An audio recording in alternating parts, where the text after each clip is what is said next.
read something now from a marvelous book that was written by Canon Frederick Scott.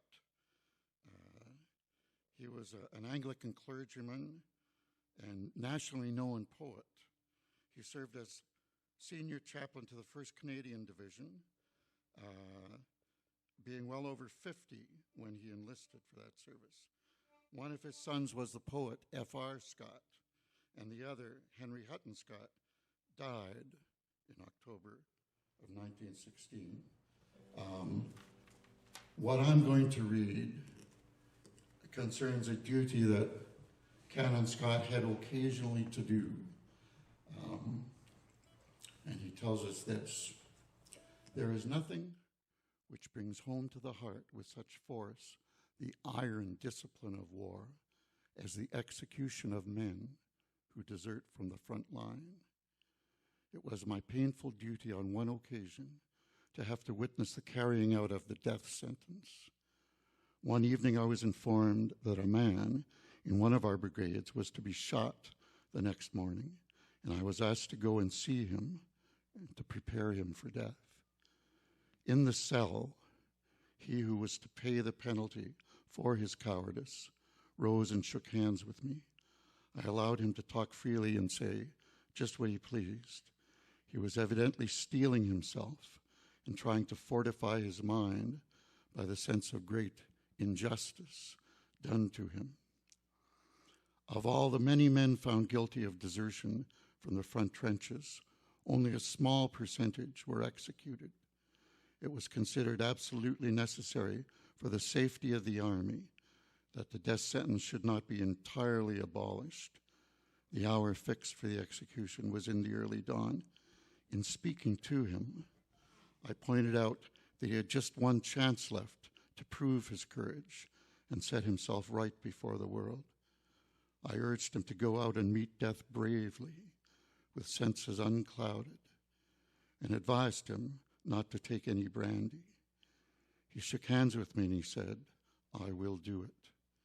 A few moments later, the guards entered and put a gas helmet over his head with the 2 eyepieces behind so that he was completely blindfolded.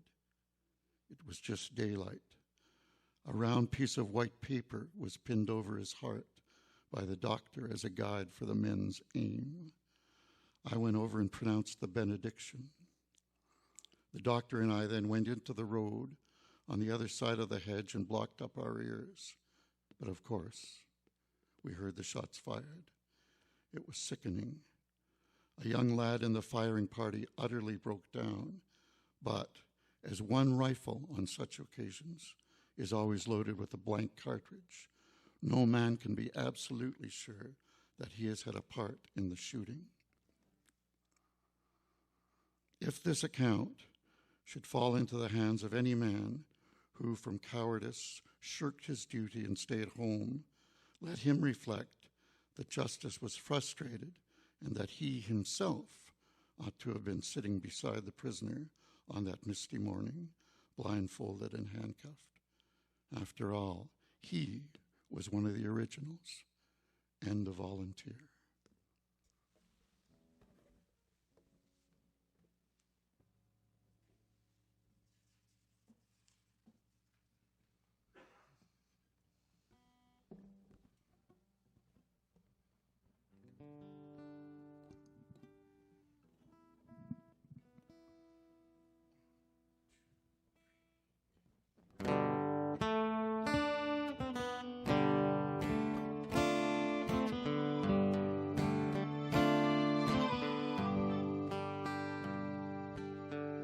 I hold a commendation here. I read his name and I shed my tears. On my finger, a dead man's ring. Duty is a bitter thing. They say it was a victory, but oh, it was a loss to me. They took the rich, they took the town, but oh,